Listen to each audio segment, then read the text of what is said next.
खिलाफ अपना झूठा प्रोपेगेंडा शुरू कर देंगे और कल से ही अखबारात में ये बयानात आना शुरू हो जाएंगे कि मजलिस को वोट मत दो, मजलिस वोट काटने आई है।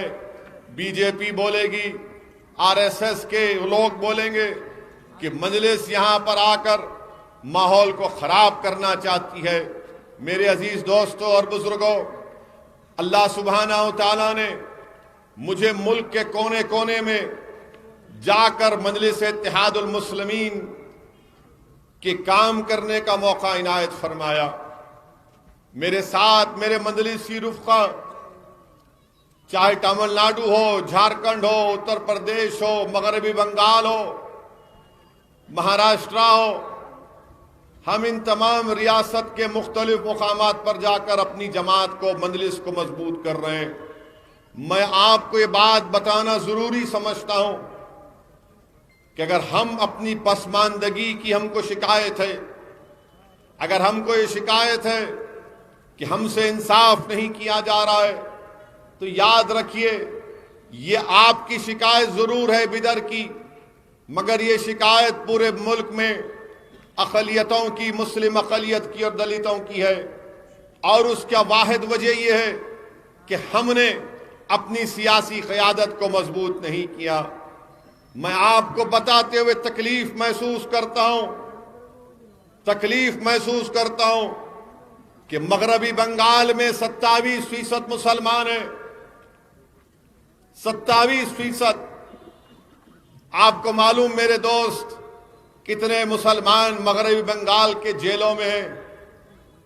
38%। कितनों को गवर्नमेंट में मुलाजमत मिली?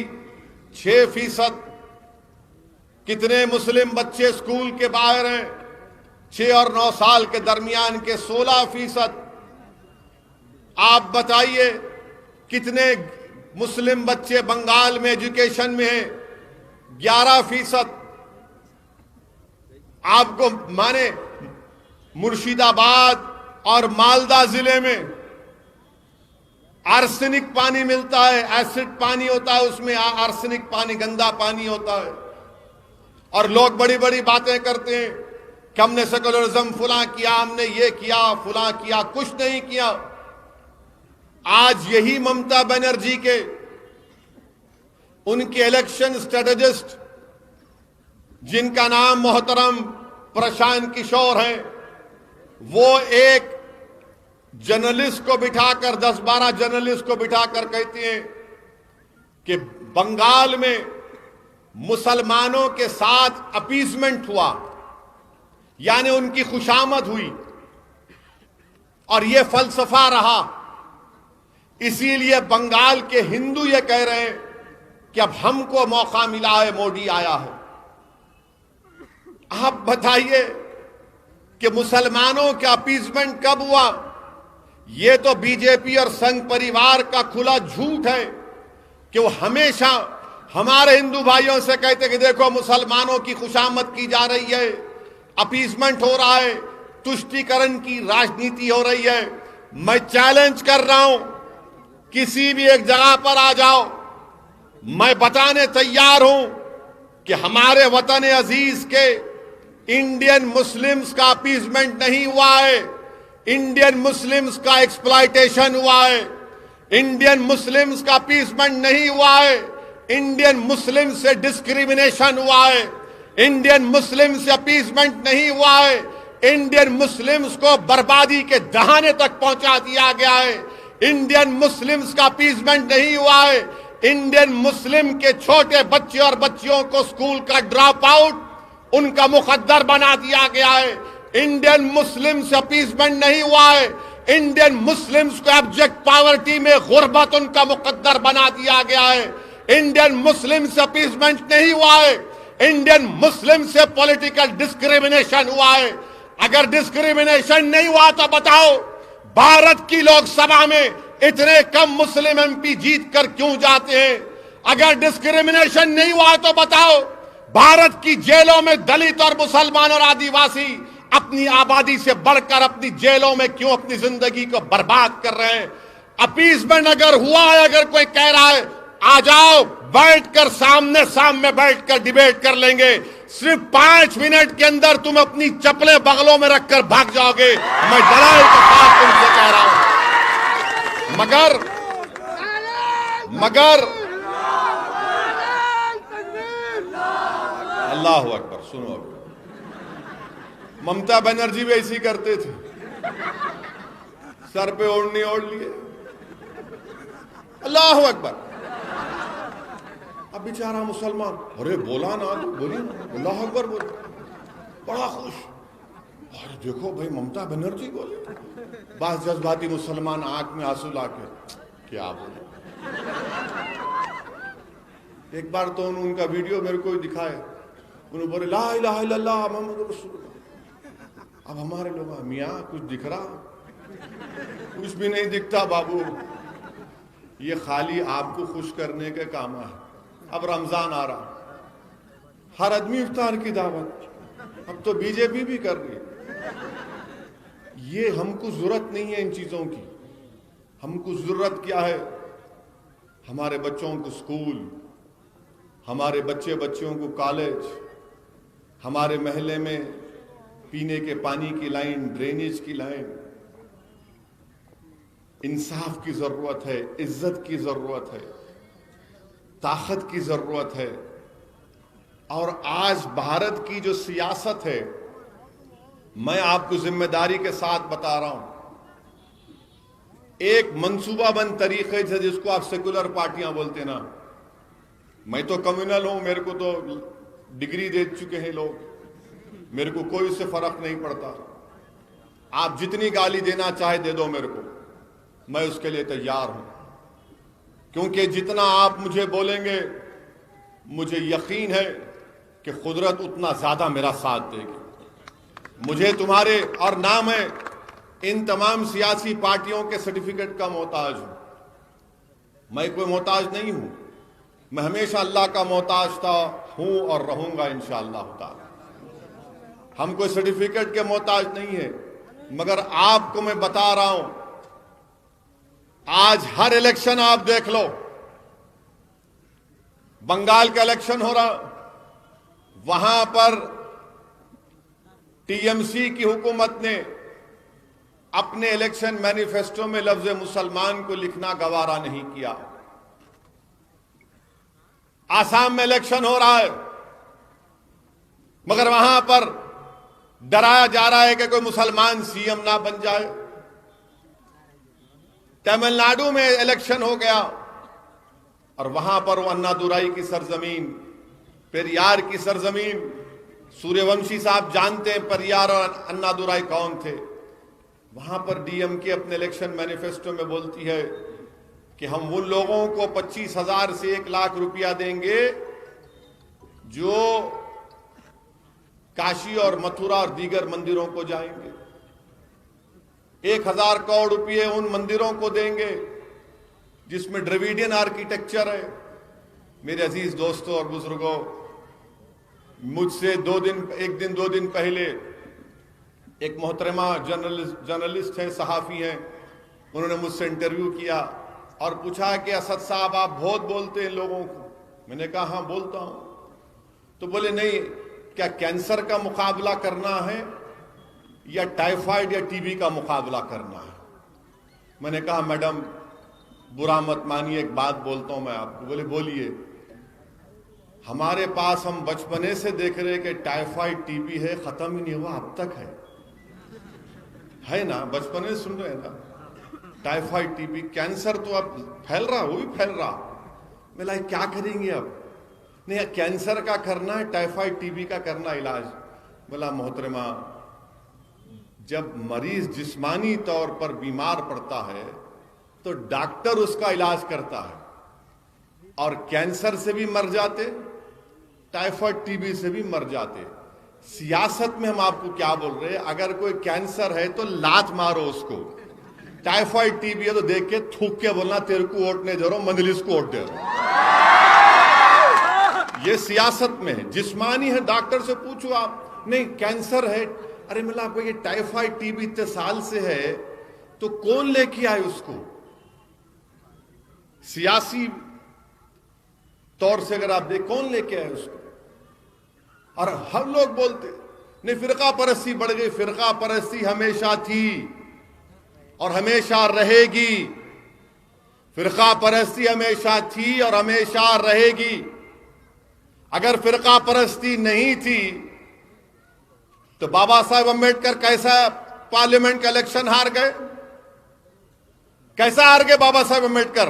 वो आदमी जिसने भारत का कॉन्स्टिट्यूशन, आईन बनाया, उसको हरा दिया इन लोगों ने, ये जालिम लोगों ने। अब आज आकर आपको बोलते, हमारे को बोलते, नहीं नहीं उनु आ रहे ना, उनु आ जाएंगे। अरे उनु आओ, तुम दोनों एक ही हो। तुम दोनों मिलके क्या किया हमारे लिए बताओ। आप बताइए कि जब मैं आज वो ऑडियो सुना जिसमें ममता बनर्जी के इलेक्शन स्ट्रेटेजिस्ट कह रहे हैं कि मुसलमानों से अपीसमेंट हुआ, ये फलसफा है। अरे हमारी बर्बादी के फसाने बन गए भारत में, मेरी बर्बादी के फसाने बन गए, और आप आकर मुझसे कहते हैं नहीं अपीसमेंट हुआ। मैं आपसे कह रहा हूं कि अपीसमेंट इसको कहते हैं कि रमजान आया, इफ्तार की दावत, एक मुशायरा कर दिए, कव्वाली कर दिए, ओ क्या? नहीं, इसकी हमको जरूरत नहीं है। मैं उन नौजवानों से अपील कर रहा हूं जो मेरी बात को समझ रहे हैं, उन बुजुर्गों से इल्तिजा कर रहा हूं, हमारी मां और बहनों से गुजारिश कर रहा हूं जो अपने घर में बैठकर इस दीवाने की आवाज को सुन रहे हैं। याद रखो, अगर आज आप उठकर अपनी जमात को मजबूत नहीं करेंगे, अगर आज आप अपनी आवाज को मजबूत नहीं बनाएंगे, अगर आज आप मुत्तहिदा तौर पर अपने वोट से अपनी पार्टी मजलिस इत्तेहादुल मुस्लिमीन को कामयाब नहीं करेंगे, अगर आज 2021 में इस मुल्क का दलित, इस मुल्क का मुसलमान, इस मुल्क का आदिवासी अगर मेरी इस बात को नहीं समझ रहा है तो याद रखो, नुकसान हमारा होगा। फिर रोकर शिकायत करने से कोई फायदा नहीं। हमको मुत्तहिद होना पड़ेगा। डरने और घबराने की जरूरत नहीं है। हमारी जिम्मेदारी नहीं है कि हम फिरका परस्ती को हराएं, जिम्मेदारी उन लोगों की है। अगर आज 306 बीजेपी के एमपी लोकसभा में है तो क्या इसका जिम्मेदार मैं हूं? बिदर से 2 मर्तबा बीजेपी का एमपी जीत गया तो क्या इसके जिम्मेदार आप हैं? क्या आपने बीजेपी को वोट दिया था लोकसभा के इलेक्शन में? कितने लोगों ने वोट नहीं दिया? हाथ उठाओ। डरो मत। कैसा जीता उन्हें? कैसा जीता? मैं आके बोला था ख्वाब में, मैं उड़ के आया था। कैसा जीता उन्हें? सोचो, आप हंसने का नहीं है, एक पैगाम और फिक्र लेकर जाओ। कैसा जीता वो? क्यों जीता वो? इसके जिम्मेदार आप नहीं हैं, इसके जिम्मेदार कांग्रेस पार्टी है, इसके जिम्मेदार कुमारस्वामी की पार्टी है, वो जिम्मेदार है। तुम अपने लोगों को नहीं रोक सक रहे, अपने वोटर को। यहां के दूल्हे भाई की तलवार बन के हमको बता रहे, वहां नहीं रोकते जाके। वहां भाग गया, उन्हें मोदी के गोद में बैठ के चाय पी रहा। हमारे पास आकर बोलते हैं नहीं नहीं देखो उन्होंने आ गए ना, अब हमारे से मिलकर रहो। अरे तुम लोग उसको जिता रहे, हम नहीं जिता रहे। आपका वोटर भाग गया उधर, उन्हें आरएसएस की चड्डी और पैंट पहन के भाग गया। हम तो नहीं गए। मगर नहीं, आप लोगों सेकुलरिज्म को जिंदा रखना। अरे हम खुद मर जा रहे ना, कितनों को जिंदा रखेंगे आप? कितनों की गुलामी करेंगे हम? मेरे अजीज दोस्तों और बुजुर्गों, जब बंगाल को जाकर देखा हूं, मालदा और मुर्शिदाबाद, क्या आप सोच सकते बिदर में बैठकर कि मुर्शिदाबाद में आर्सेनिक पानी, वर्ल्ड हेल्थ काउंसिल कहती है कि 300 बीपीपी होना चाहिए, वहां पर 300% ज्यादा है। आप बताइए क्या हो रहा है? बंगाल में 38% मुस्लिम जो हैं वो महाना 2400-500 रुपये कमाते। कोई जी सकता उसमें? यह फिरका परस्ती नहीं है। और हम पे इल्जाम लगाते हैं 11% बच्चे हायर एजुकेशन में, 27% की आबादी है। ये तमाम लोग आकर दबा रहे हैं, दीवार की तरफ धकेल रहे, हमको दीवार की तरफ हट जाओ। जिस तरह कचरा साफ करते ना झाड़ू से, इस तरह हमको कचरा समझकर साफ कर रहे हैं। याद रखो, मैं जब तक जिंदा रहा अपनी ये बात करता रहूंगा। मुझे परवाह नहीं है किसी को तकलीफ हो, मैं सच्चाई को बयान कर रहा हूं। कितना बर्दाश्त करेंगे हम? मस्जिद को शहीद कर दिए और हमसे छीन लिए, फसाद करवाए, इंसाफ नहीं किए, जालिम को इख्तियार दे दिए। अब बताइए आप, अगर अब नहीं उठेंगे तो कब उठोगे? मेरी बात अगर कड़वी लग रही है तो आदत डालो, क्योंकि मैं यहां पर तुम्हारे सामने खड़े होकर चापलूसी या मुनाफिकत नहीं कर सकता। मैं तुमको सच्चाई बता रहा हूं जो तुमको नहीं बताई गई थी। यह सच्चाई है हमारे देश की, यह सच्चाई हमारे देश की। यकीनन देश से मोहब्बत करना है और करते रहेंगे, मगर देश से मोहब्बत करना अलग है, सियासत में अपना मुकाम पैदा करना यह भी हुब्बुल वतनी है। अगर भारत से मोहब्बत है तो भारत की सियासत में अपना एक मुकाम पैदा करो। हम गुलामी करने के लिए नहीं पैदा हुए, हम चापलूसी करने के लिए नहीं पैदा हुए। डरना डरा रहे हैं, क्यों डरेंगे? किससे डरेंगे? नहीं, बीजेपी आ गई। अरे बीजेपी आ रही तो तुम्हारी वजह से आ रही। राहुल गांधी नहीं हारे अमेठी, मैं हराया जाके। वहां से गुलबर्गा से, क्या नाम है हमारे मशहूर लीडर का, वहां के खड़गे साहब हार गए, मिर्ची से ठहराए उनको। अब्दुल रहीम मिर्ची लगाए जाके, हार गए उन्होंने। अब उन्होंने क्या बोल रहे कांग्रेस के लोग? नहीं, कैसा दिए इलियास बागवान को, हमारी सीट है। तुम्हारे बाप की सीट है? हाँ, या तुम्हारे खानदान में मेहर में आई थी वो? बिदर क्यों लड़ रहे? लड़ेंगे बिदर। ये बिदर के किले की दीवारों को अल्लाह जबान देगा तो पुकार पुकार कर कहेगी कि मजलिस कोर्ट दो, वारिस बनो अपनी तारीख के। क्यों लड़ रहे? वहां क्यों लड़ रहे? इधर क्यों जा रहे? वो गया जमाना, बैठो बोल तो बैठना, उठो बोल तो उठना नहीं होता। अब हम बोलेंगे भाग तो भाग। यहां नहीं लड़ना, वहां क्यों जा रहे आप? नहीं, बंगाल में क्या करेंगे? आपके जलसों में लोग नहीं आए, मिला न मत आन दो। आपको तकलीफ, पेट में क्यों तकलीफ हो रही? नहीं, लोग कम है तो भी आप जोशीली तकरीर करें। अरे दीवाने करना है, जोश पैदा करना है। जब तक जोश नहीं पैदा करेंगे, होश में फैसले नहीं ले जा सकते। उठाना है, जज्बात हिलाना है, हिलाना है, हिला के रखूंगा इंशाअल्लाह ताला। आप बताइए, वहां 6 लड़ रहे खाली बंगाल में, पेंचिश हो गई इन लोगों को। अरे क्यों लड़ रहे भाई आप? मिला कहां से लड़ना? नहीं, आते कई को आप, मिला क्यों नहीं आना? नहीं, बंगाल से क्या मिला? सिराजुद्दौला हमारे अब्बा के अब्बा के अब्बा के अब्बा के अब्बा के थे, उन्हें आए। पलासी की जंग में हमारे आबो अजदाद भी थे, आए। मेरे अजीज दोस्तों और बुजुर्गों, ये माहौल हमारे वतन अजीज का है। वो दिल्ली का चीफ मिनिस्टर है, दिल्ली में फसाद हुआ, दिल्ली में दोनों मजहब के लोग आपस में लड़ रहे। क्या किया मालूम चीफ मिनिस्टर वहां का? मालूम आपको क्या किया उन्हें? बड़ा सेकुलर है ना उन्हें, अपने आप को बोलता हूं मैं बहुत सेकुलर हूं, बहुत सेकुलर हूं। क्या किया मालूम आपको? महात्मा गांधी की समाधि पे जाके मुंह को बंद कर लेके बैठ गया। नहीं, हंसने का नहीं है, सोचने का टाइम है, सोचने का टाइम है। आप सोचो ये मुल्क कहां जा रहा?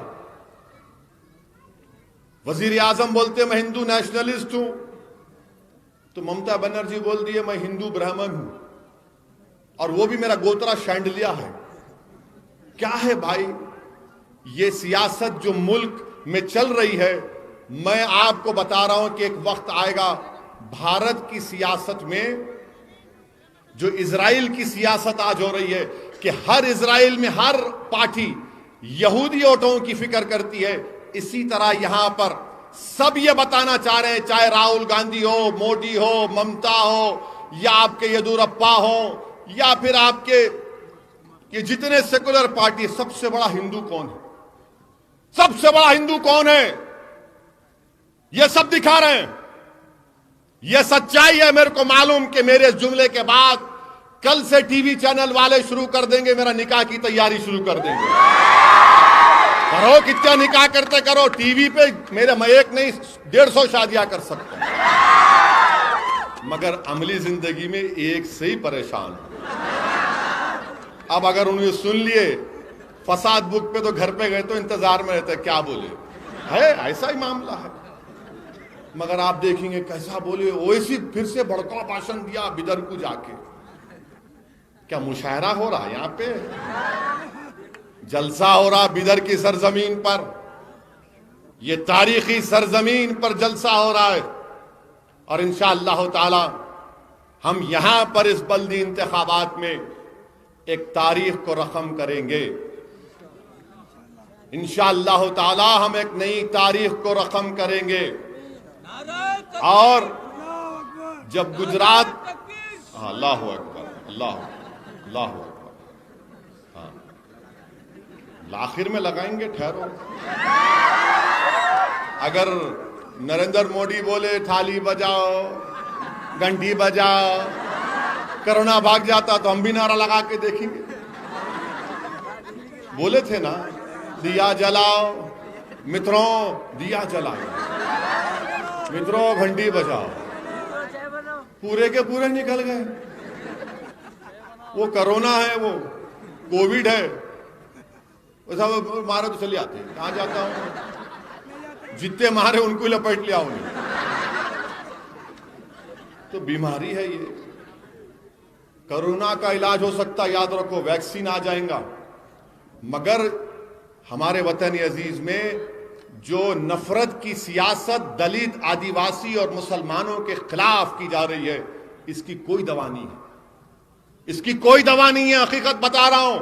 इसकी दवा एक ही है, आप सियासी ताकत बनो, अपने ओर से अपने नुमाइंदों को बनाओ, अपनी क़यादत को बनाओ, अपनी आवाज को बनाओ, अपने कायदीन को बनाओ। क्योंकि अब आसमान से या जमीन से निकलकर कोई आने वाला नहीं है। तुम्हारे ही दरमियान से एक मर्द मुजाहिद निकलेगा जो बिदर में तारीख बनाएगा, जो कर्नाटका की तारीख बनाएगा, चाहे वो हमारा दलित भाई हो या हमारा मुस्लिम अकलियत हो।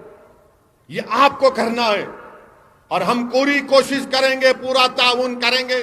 मेरी जिंदगी का मकसद एक ही है कि अगर मैं इस दुनिया से चला भी जाऊं तो जाने से पहले कम से कम ऐसे लोगों को अल्लाह मेरे जरिए से यहां पर खड़ा कर दे जो आने वाले 100 साल तक इस मजलूम अवाम की सही खिदमत कर सके। यह हमारी जिंदगी का मकसद है। ये कोई इज्जत शोहरत हासिल करना मकसद नहीं है, अल्लाह बहुत दे दिया। हमारी जिंदगी का मंशा, मिशन ये है और इसीलिए इनको तकलीफ होती। गुजरात में हम इलेक्शन लड़े बल्दिया का, बहुत पुकारा करे, क्यों आए, आ गए। देखो, जब तक नहीं गए थे गुजरात को, ये पूरे कांग्रेसियां बोलते थे, अरे वो शेरवानी को बोलो ना गुजरात जाओ, वो बोलो ना ओवैसी को, शेरवानी को जाओ बोलो गुजरात को। हम गुजरात चले गए। सिर्फ 15 दिन की मेहनत हुई गुजरात में। पार्टी को रजिस्टर करवाए, 15 दिन मेहनत करे। सैयद मोइन बैठे, गोधरा में सैयद मोइन को बिठा दिए थे। गोधरा में, अहमदाबाद में इम्तियाज जलील साहब, वारिस पठान साहब मजलिस के कायदीन गए। अहमदाबाद की बल्दिया में इलेक्शन लड़े, मोडासा में लड़े, गोधरा में लड़े और भरूच में लड़े। आपको मालूम होना चाहिए कि ये लोग बोलते ना मजलिस बी टीम है बीजेपी की। इनसे अगर इन्हें बोला तो बोलना, प्यारे जरा बैठ, आराम से बैठ। गोधरा में क्या हुआ था तो ऐसा बहरा बनेगा, उन्हें क्या हुआ मेरे को क्या मालूम। गोधरा में मजलिस 7 कैंडिडेट खड़ा करी, 7 में से 8 है, 8 खड़ा करे, 7 जीते, 8 में 7 जीते। इंडिपेंडेंट कुछ 16 जीते थे शायद, हाँ 18 जीते। हम लोग क्या किए, इंडिपेंडेंट से जाके बात करे, बोले बाबू आ जाओ। बोले क्या है, डील करते क्या? हम बोले बराबर डील करेंगे। बोले क्या डील करेंगे? आप मेयर बनो, मैं डिप्टी मेयर बनता हूं, बीजेपी को आउट कर देंगे। गोधरा जैसी जगह पर डिप्टी मेयर हमारा एक इंडिपेंडेंट हिंदू भाई है और डिप्टी मेयर मंजलिस का है। अब ये कांग्रेस क्या थी वहां पे? नहीं, सच्ची पॉइंट आउट। मोडासा में मंजलिस वहां पर अब 12 सीट लड़े, 9 आए। अपोजिशन पार्टी कौन है? मंजलिस है वहां पर। हम 9 है, कांग्रेस 6 पे है। चेक्का T20 का वो मानो में नहीं, फिर कंप्लेन देंगे। उन्होंने 6, हम 9। अहमदाबाद में हमारे 6 कॉर्पोरेटर जीत कर आए। अहमदाबाद में सब ताज्जुब कर रहे कि 15 दिन में हुआ क्या। मेरे अजीज दोस्तों और बुजुर्गों, जब इंसान की नीयत में इखलास होता है, जज्बा होता है, मेहनत करने को आप तैयार हैं, तो जरूर अल्लाह सुब्हाना व तआला करम करता है। ये आपकी सरजमीन है। अगर गोधरा में मंजलिस अपना डिप्टी मेयर बना सकती है, तो क्या बिदर में चेयरमैन नहीं बना सकते भाई साहब? अगर गोधरा में आपका डिप्टी मेयर बन सकता है, तो क्या बिदर में आपका चेयरमैन नहीं बन सकता? वो जोर से बोलो, जरा हाथा उठाकर बोलो, बनाएंगे इंशाअल्लाह। अब नारा लगाओ आप। ठहरो, है ना दूल्हे भाई, ठहरो जरा। नारे तकबीर, भारत भारत। हाँ, अब आया। अब यहां से आपको ये टेम्पो को लेके चलना है, पूरे बिदर में पहुंचाना है। और आपसे मैं गुजारिश कर रहा हूं कि मुत्तहिद रहिए। ये यकीनन बीजेपी को हराना है, मगर ये कांग्रेसियों को नहीं आता। आप मेडिकल शॉप में गए तो आप जाकर मेडिकल शॉप में बोले, जाके उनसे पूछे ये दवाई है क्या? तो उन्हें देख के बोलते ये तो मैन्युफैक्चर होना बंद हो गई ना। फिर बोलते नहीं देख लो जरा, तो बोलते नहीं है मगर उसकी एक्सपायरी डेट की लेते क्या? वो कांग्रेस पार्टी हो चुकी है। इनके लीडर जो है केरला में इलेक्शन लड़ने गए, इलेक्शन कैंपेन करने जाके समंदर में कूद के तीर रहे। क्या आप ऐसे मुकाबला करेंगे मोदी से? ऐसे मुकाबला करेंगे? पुशअप मार रहे क्या है भाई? ये तो मोदी को के हाथ में खेल रहे आप। बीजेपी को मजबूत करने वाली पार्टी का नाम कांग्रेस पार्टी है। ये हकीकतें बता रहा हूं मैं आपको। महाराष्ट्र में, पड़ोस में महाराष्ट्र में असेंबली इलेक्शन में खूब दिल भर के मंजलिस को गाली दिए।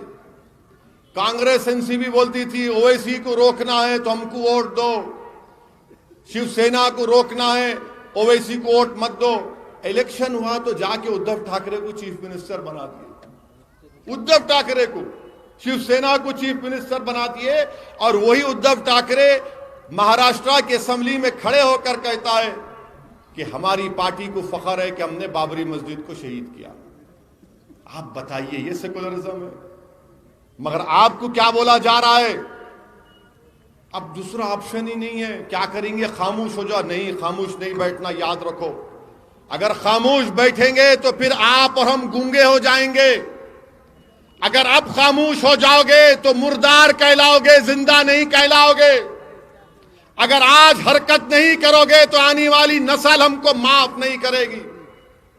इसीलिए हरकत करना है, जिंदगी का सबूत देना है, खामोशी को तोड़ना है, सन्नाटे को तोड़ना है और आपको इस मुल्क में गरजदार आवाज बनना है। जैसा आसमान से बिजलियां गिरती हैं उस तरह तुमको मुत्तहिदा तौर पर अपनी इत्तेहाद की ताकत पर एक ताकत और बिजली बनकर इस जमहूरियत को मजबूत करना, यह काम आपको करना और आपको करना है इंशाअल्लाह ताला। डरने और घबराने की जरूरत नहीं है। हम कोई मुर्गी के बच्चे नहीं है, हम कोई भेल वो नहीं है, बकरे नहीं है कि जुबा कर दिए जाएंगे। मेरे भाई इंसान हैं, हमारे हुकूक हैं, कॉन्स्टिट्यूशन ने हमको हक दिया है, हमको बराबरी को हासिल करना है और बराबरी को हासिल करने का तरीका यह है कि जमहूरियत में हिस्सा लो। जब आप वोट डाल सकते हो तो वोट लो भी ना, आप वोट ले भी सकते ना। हैदराबाद में बल्दिया का इलेक्शन हुआ, हैदराबाद में बल्दिया का इलेक्शन हुआ, अमित शाह आ गए, मोहम्मद गौस बैठे हुए हैं। मोहम्मद गौस की बल्दी हल्का कौन रूपलाल बाजार, घासी बाजार, अमित शाह खाली मोहम्मद गौस को हराने के लिए घासी बाजार में आ रहा, खाली अमित शाह। योगी आदित्यनाथ पूरे 3-4 वार्डों में रैली निकाला। हम बोले आओ प्यारे, वेलकम है, तुम भी देखो नजारे और उसके बाद देख के चले जाना।